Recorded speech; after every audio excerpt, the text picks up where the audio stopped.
Hey everybody, Jim Moynagh here. And this segment I'm going to call Fall Asleep to the Vintage Readings of Start Over. Hey everybody, Jim Moynagh here.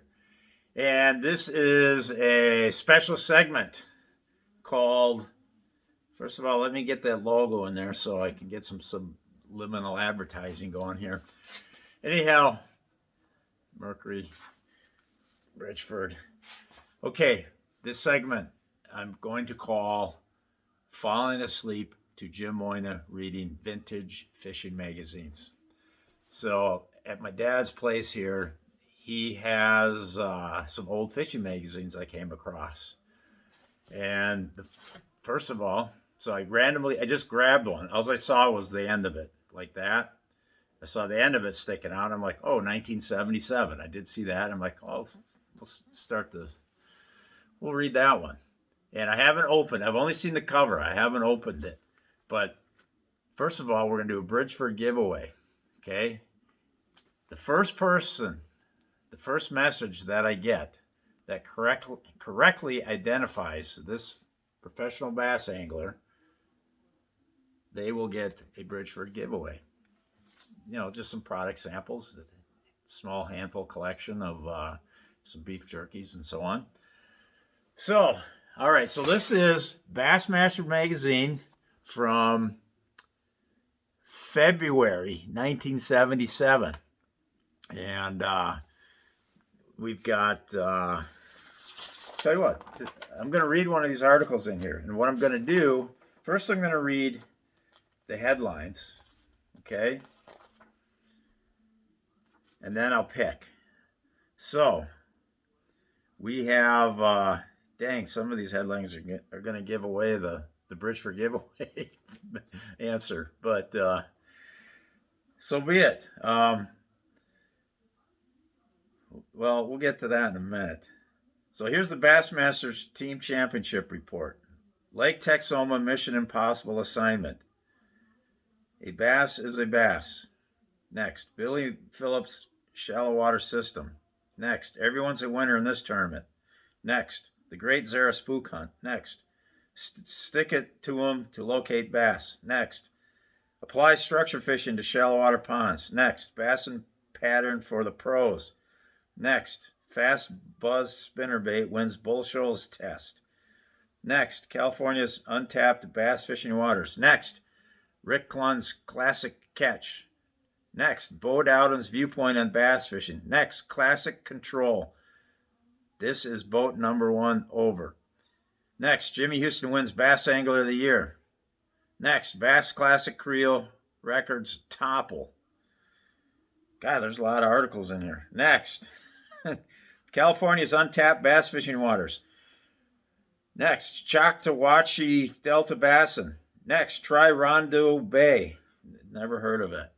And I never heard of Choctawhatchee Delta Bassin either. That's Choctawhatchee.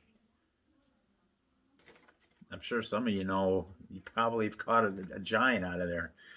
So next, Arkansas's record bass. They certainly have eluded me over the years out of my many, many trips to Arkansas. Tackle report, a better twin tail wiggler. Ooh, the old twin tail. I'm a big fan of the twin tail. Take along tackle for traveling bassmen. Yep, bass men. Not for bass women, bass men, I guess. Ears for your bass boat. Ears. Whoa, that's interesting. Build this hula-skirted popper. Next, charted fishing times. Next, Chris Gresham's report. And then finally, the Herring Charlie Bionic Basser. Wow. You remember those old the old Harry and Charlie cartoons at the back of Bassmaster? You do if you're my age or older. So, wow, a lot of interesting choices there. So why don't we go with,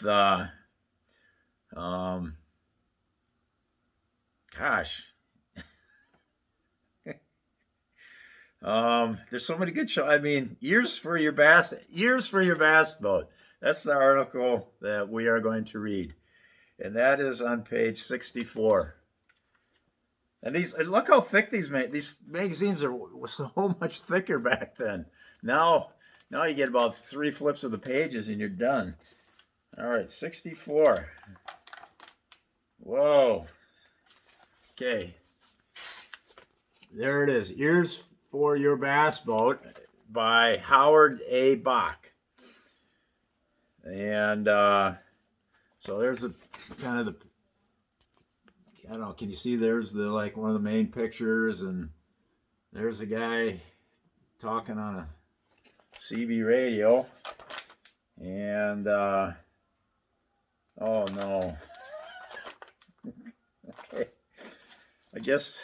I'm afraid this could be really boring. But we're committed. Once we go down a road, once we pick the Y and the fork, the pitch and the road, the article in the Bass Fishing Magazine, we are going to stick to this. No matter how boring this gets, you guys can click away anytime you want or fall asleep. Like I said, the name of this video is Falling Asleep to Jim Moynagh Reading Vintage Bass Fishing Magazines. So this will probably put you asleep in about 2 minutes. All right. Okay, now I'm going to read this bold print first. The Citizen Band two-way radio boom has hooked the bass boat crowd. That's a big 10-4, you agree? And head for the nearest CB radio center. Before you get lost in the maze of S/RF meters, standing wave ratios, and other CB features, read this Bassmaster's advice on buying ears for your bass rig. Wow, I bet you never knew. You probably never knew. You know, it might come full circle someday. These ears, you might win your next tournament because you heard me read this and you got ears for your bass boat. Here we go. Okay, now to the regular print. And again, this is by Howard A. Bach, is the author. You have made up your mind that you're going to buy a Citizen Band two-way radio. You want a CB that is well suited to your bass boat, but which is also usable in the car.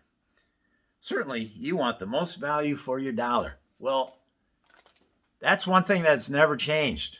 Getting the most value for your dollar. That is for darn sure. You're faced with a wide variety of models, features, and prices. As you might expect, the more features required, the higher the price. By golly, that rule of thumb still applies today too. Even though, let's see, 1977 is 21, like what, 20, oh my gosh, where is it? No, 77, that's 23 plus 21, 44 years ago. Oh my gosh. Anyways, even with a high price, you're obliged to make a choice because gaining some features necessitates sacrificing others. In this article, we'll attempt to select a CB radio for you. Rather, we'll point out the facts that will enable you to evaluate the models and features available and to make the choice that satisfies your needs. Some considerations are common for all applications, and we'll consider these initially. Okay, now this next sentence is in bold print, so that means you need to perk up. First, you should consider only those units with 23 or more channels. Sets with fewer channels are not reduced in price enough to justify the inconvenience of the 3 or 6 channel sets. Okay, so you want to pay for the 23 channels or more. How many channels are there on how many can there be on a CB radio? I never owned one. Although my friend's dad owned one. They called him the Big C on the airways. And God rest his soul. That gentleman happened to pass away within the last year. Sorry, which is very sorry. Very sad. Anyways, in fact, the lesser channel set might come with insufficient crystals, requiring additional expenditures to utilize all channels, further reducing the saving.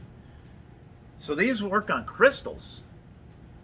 You know, what I learned, from watching the movie Napoleon Dynamite, what I learned is crystals are also used to run time machines. And if you happen to have a cheap time machine for sale, please send me a message on Messenger, and maybe we can negotiate a price. The basic 23-channel set will come with volume and squelch control, a basic CB that will provide good communication for an expenditure of under $100.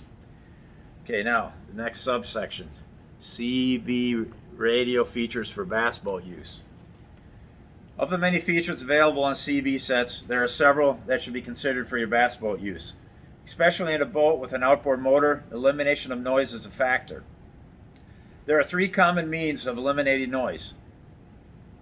First of all, tape your partner's mouth shut. That eliminates the noise right there. The first is an automatic noise limiter. ANL is the acronym, which is designed to remove electrical interference such as ignition noise. The same control can be attained with a switch that allows choice of use. The ability to switch it off is a good feature when the ANL is not required, as it will improve reception under those conditions. I can't believe I'm reading this article. Is there anybody still listening? The third and the best means of eliminating noise is the noise blanker, the acronym NB. The noise blanker is a more sophisticated noise eliminator, which is more effective at removing electrical disturbance while minimizing loss of signal.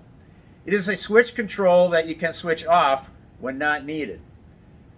A public address, acronym PA, speaker jack can be an excellent feature for a bass boat. Using a separate speaker with the PA jack turns the unit into a hailing device. Like, hey, come over here, they're biting. I think that's what they mean. That kind of hailing. Hey, you, over here. The big ones are right here.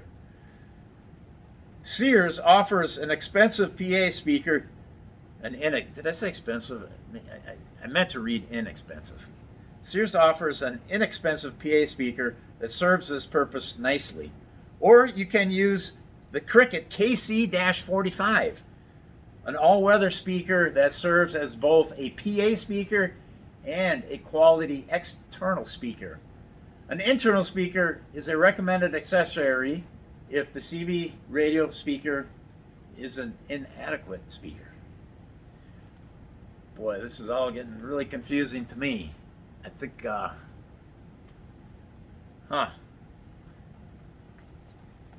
you guys keeping up with this? I know it might be over a lot of your heads because it's over mine too. Other CB features to consider buying.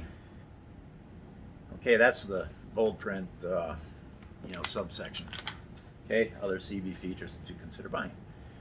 Other CB features are common to boat and car in their usefulness. An S/RF meter, for instance, is useful but not necessary. In my opinion, it's never necessary. The S meter shows the strength of the incoming signal, and the RF meter shows the strength of your transmission. Together, they help you monitor the operation of your set and advise others of the strength of their signal, a question they usually raise. Whereas the RF meter shows the strength of the signal leaving the set, they do not tell you what is happening outside the set. A standing wave radio, acronym SWR, standing wave radio, meter does this by reading the signal reflected back from the antenna. An SWR meter is necessary to the proper operation of your CB set, whether it is part of the unit or a separate meter. Having it built into the set gives you a constant check on whether the set is performing properly or whether a problem exists. A mic gain control permits adjusting the mic output, similar to the way a power mic works. An RF gain control permits adjusting the strength of the incoming signal to boost weak signals and reduce too strong of signals. They are both excellent features, but are like double-edged swords. Ooh. Turning a mic gain too high can result in mushy sound, adjacent channel interference, and distortion. Turning the RF gain too high can give the same type of distortion to the signal being received. Gotta be careful of those double-edged swords, because you can get double-edged cut. All right. This is the next subsection. Tips for buying your CB radio. Okay, first paragraph is bold print. So, for anybody that is still with me here, perk up. Of course, the most important consideration is not the features. Why would they say that? Aren't the features of the radio? Okay. Apparently we're getting to like the most important thing, I guess. Of course, the most important consideration is not the features, but how well the set will perform electronically. Most sets will perform satisfactorily and legally because they must be type approved by the Federal Communications Commission. Bum, bum, bum. That's the FCC, by the way. And I know that because it's right here in bold print with the rest of the bold print. Some inadequate sets do find their way to the market, however, but you can protect yourself by looking for the words, and this is in quotes, FCC type accepted in the sales literature of the set you plan to buy. There are so many CB sets available that it would be virtually impossible to test and rate even a representative sample. However, we have tested a number of units under a variety. Oh my God, how long does this go on? I hope you got an hour to kill. Number of units under a variety of actual use conditions. The units tested included models of Pierce Simpson, Midland, Tram, Sears, Radio Shack, and High Gain. Without exception, they gave satisfactory results on both transmit and receive. The major differences between the sets were in the features, their effect on transmission and reception, and the convenience of use of the set and its feature. Another major difference between sets was in the speakers, with the lower price sets generally having poorer speakers. Aha. Okay. Wow. I'm really having second thoughts about continuing with this. Oh, look at this. Oh my God. Okay, you got to see this. Here's the advertisement on the page next to it. Look at that. Does anybody recognize those two guys right there? And let me crop out the name. No, in case if you don't know, that is Jimmy Houston there with the goofy hair and smile. Some things never change. And Bill Norman. Obviously, he must be the the person who started Bill Norman Bait Company. I never met Bill Norman. Don't know much about him, but Jimmy Houston, that guy's still going strong. Funny as heck, that guy. Good fisherman besides. And as we read at the beginning of this, he was the angler of the year for this particular year. Okay. All right, I'm just going to skip over that part. Or not. Maybe. No, we're going to. Nope, no skipping over nothing. We are reading this whole freaking article. In my opinion, you can assume satisfactory electronic operation of any name brand CB you consider and concentrate on selecting a set that appeals to you in convenience, quality of sound, features you want, and, of course, price. Above all, deal with a reliable dealer who has adequate stock and know-how. and you will back up his merchandise with a good service. Not you, him. Will back up his merchandise with a good service facility for both warranty and non-warranty repairs. For a set with many of the features covered earlier, the price will be about $150 to $200. And the set will be of average size. You cannot cram all these features into a tiny set.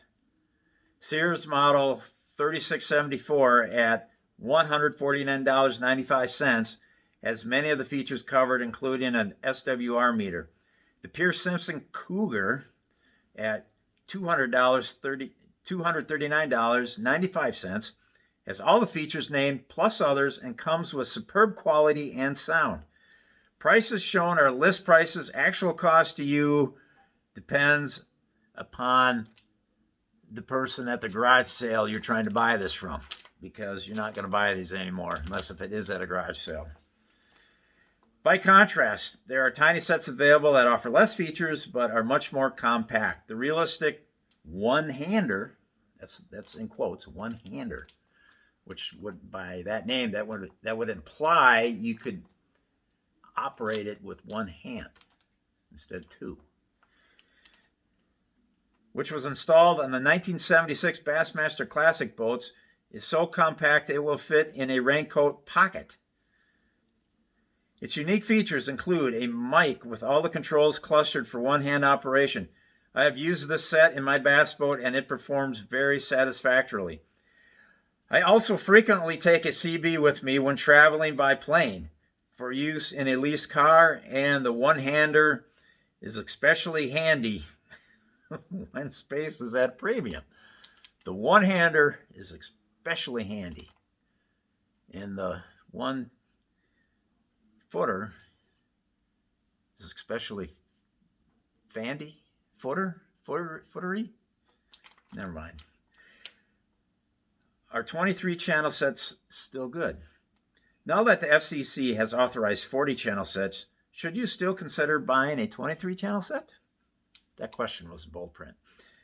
Yes, unless you have a special reason for needing the additional 17 channels. 40 channel sets were available effective January 1st, 1977. There are over 15 million CB sets in America today, all of which have 23 or less channels. That brings to a question. So in February 1977, there were 15 million CB sets. Is that number today in 2021, February 23rd, 2021, is that number today higher or lower? We may never know. Okay, certainly these users do not intend to scrap their non-40 channel sets. The new 40 channel sets undoubtedly cost more, making the extra 17 channels an expensive extra. And unless you have friends with 40 channels, who will you talk to on the added channels? Ha! Obviously, it's Russia. Even with 40 channels, experience has shown that the heavy traffic will be on a few key channels where the audience and information is located. The ideal customers for the 40 channels are those new buyers who have a group to talk to on the new channels, such as a business or a bass club, who are all equipped with 40 channel sets. So there you go. All you bass club people out there, there you go. You can take your, talk to the treasurer of your club, see if there's enough money in the club treasury to outfit every member's bass boat with a new CB. And make sure it's a 40 set channel type CB so you can all talk to one another and tell everybody, hey, here's where the fish are. Some manufacturers are able to incorporate 40 channels in your 23 channel set if you desire. By law, these cannot be adapted for the new channels, but they can be remanufactured into 40 channel sets. For instance, Pierce Simpson announced that they will exchange nearly all of their models sold after August 20th, 1976 for a remanufactured 40-channel set at the customer's option for a flat $25. Where was I in February 1977? Wow, I was 12 years old. So what was that, like sixth grade, I guess? Dang. Still love fishing back then. It's fisherman then and fisherman now. A little better now, probably, I would say. Okay. Facts. Okay, this is next heading, main heading here. Facts to help select antennae. Once you have selected your CB set, the next consideration is choice of an antenna. A separate marine type CB antenna should be selected for use on your bass boat, as the automobile type antenna is not suitable for your boat use without installation of a ground plane and careful SWR checking. Antennae, unlike CB radios, are not controlled by FCC. Yeah, those rebels. Except as to the height of base station antennae. Therefore, you must depend more on your dealer and your own judgment in selecting the antenna. The safest selections will be those produced by well-known antenna manufacturers like Antenna Specialists, Newtronics, High Gain, Shakespeare, and Pierce Simpson.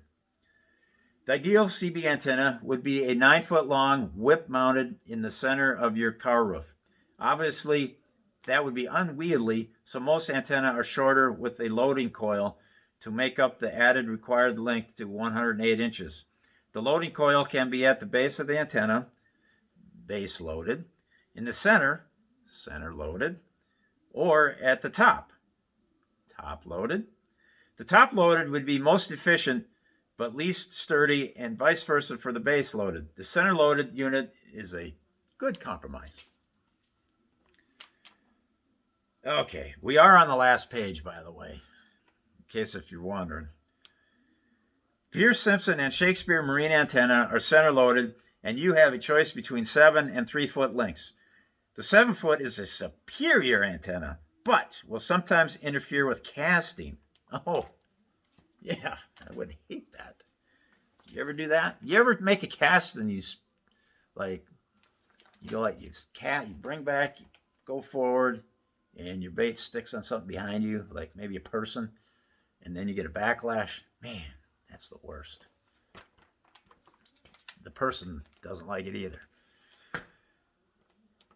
The marine antenna also serves as a base station antenna. Although it will not perform as well as an 18-foot base station antenna, it will perform as well as a mobile unit, which is satisfactory for most cases.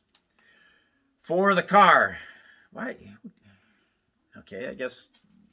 All right, for the car. The choice of an antenna is primarily a matter of the desired method of mounting, appearance, and type. They can be roof-mounted or mounted on the trunk lid, mirror, bumper, or rain gutter. Rain gutter? Rain gutter? What's a rain gutter on a car? Bolt print. By far the most popular and one of the most efficient is the trunk lid mount, which can be positioned without drilling holes in the car, yet provides almost the best front and rear signal pattern. Only a roof mount is a better location. One excellent car antenna, especially if easy removal and transfer to another vehicle is in consideration, is a magnetic antenna, such as the High Gain Hellcat 3. It will stick. Let's back that up a second. The High Gain Hellcat 3. When they had the board meeting, or the conference call, well, they didn't have conference calls back then, but when the executives of High Gain all got together to name this product, how many hours do you think they spent coming up with the name High Gain Hellcat 3? just imagine the arguments that went back and forth as in the eventual compromise they came to by naming it the Hellcat 3. And why is it the Hellcat 3? Why not the Hellcat 2 or the Hellcat 22 or 13? Unless it's, okay, you got the iPhone 1, the iPhone 2, and the iPhone 3, and so on. It will stick securely up to a 100 miles per hour wind force. Well, I guess that's not for me then. And gives an excellent SWR match with most CBs. The stainless steel whip can be bent to fit in a suitcase or attaché case without taking a set. That's a cool word to say, attaché. Attaché case. I like that. I can't tell you the last time I said the word attaché. Such a sophisticated word for Bassmaster Magazine for February 1977. Attaché. That is just very cool. Okay. Now, where was I, though? Blah, blah, blah, blah, blah. There. Bold print. Okay. Oh, here's the picture. Here's a picture of the compact CB units like Radio Shack's one-hander. Pack easily when space is at a premium. All right, there's the Radio Shack one-hander right there. You know, maybe you can still find one in a clearance bin at Radio Shack. Where to install the CB boat antenna? That's the next bold print heading, okay? Once you selected your CB set and antenna, it is a simple matter to install them yourself. Ha! There's certain people I know where installing a new roll of toilet paper on the toilet paper holder is a challenge in itself. Anyhow, the ideal place in the boat is under the console where it can be protected from the rain. Whoa, so these things aren't even rainproof. Although, I think they did come up with rainproof ones eventually. I never had one, so who knows? But I thought surely they had rainproof ones. Actually, it could be mounted anywhere convenient that suits the following objectives. The location must be convenient for use. There must be space to accommodate it. It should not be in the way of anything. Controls and meters should be visible. Visibility of the driver should not be impaired, and it should be convenient to both power and antenna leads. The console area usually fits these requirements. The antenna location, this is bold print, the antenna location should be the highest point of the boat that provides space for mounting and for folding the antenna horizontally. Is not close to metal and allows convenient routing of the antenna lead. It's not close to metal. You can't, so in other words, you can't like play some, what am I thinking of? Metal. You can't play some Metallica while you, never mind, bad joke. The gunwale behind the driver's seat is ideal in my boat with the lead beneath the boat controls to the console. The marine antenna comes with a series of tapered pads or discs that match the antenna base. By using the pads, you can level the antenna base to make the antenna vertical or to give it a rake if you prefer, or to give it a rake. Not sure what that means. The positive lead should be connected as close as possible to the battery lead. Locate the junction where the positive lead from the battery is fastened in the console and connect the red wire from the CB to this point. Using a 12-volt test light, you can locate a suitable ground for the black wire, completing the power connection. More bold print. Before turning on power to the CB, be sure the antenna is connected or you can damage the set. I promise you, my set would not last very long. In fact, it is best to make an SWR check of the system at this time, as a high SWR can also lead to damage. You can make, who would know this? Just think how many sets were damaged in this manner. You can make this check with the SWR meter on the CB with a separate SWR meter, or have your dealer check it out for you. Okay, we got like 4 paragraphs left. 4 short paragraphs left. Hang in there. Anybody out there? Boop, boop, boop, boop, boop, boop. Installing a set in your car is even easier. Just be sure to connect the positive lead to a positive point on the car wiring. One good point is the wire to the car radio. Use a tap connector like those used for trailer wiring. The black lead can be connected to any screw on the dash panel. I don't think it works that way anymore. Screw on the dash panel. I'm not an auto mechanic. I don't know, but I don't think I got any screws on my dash panel. If you plan to move the CB frequently from car to boat and back, use a quick disconnect polarized plug on the power lead.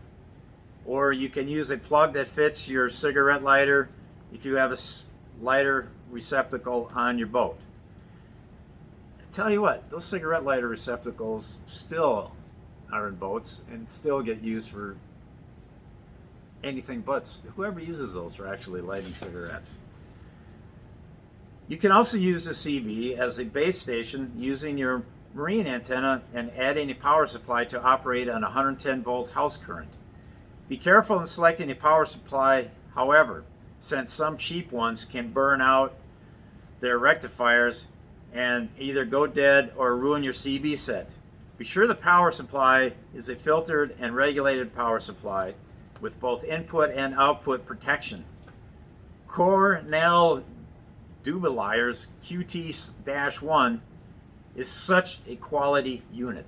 You know, I've always felt the same way about that unit. And your dealer can no doubt recommend others. But why go any further than the Cornell Dubiliers QT-1? There is no need to go further. Whatever your choice of CB, radio features, accessories, and antenna, you will find that extra dollars bring extra quality. Do not buy more set than you need, but do not hesitate to pay for a feature you like and might miss later. Whoa, look at this ad. This was an ad for, that's the end of the article, by the way. And I hope you all learned something about CBs today. All right, look at this ad. Ray Jefferson. Some old, that looks like the green, that looks like the Lowrance green box right there. Kind of interesting. It's just interesting seeing this really old, antique-y looking stuff here. But, okay. So, there you have it. That is falling asleep to Jim Moynagh reading vintage articles from fishing magazines. And I hope you're all asleep now. You're all asleep, or you're never returning to my videos again. Over and out.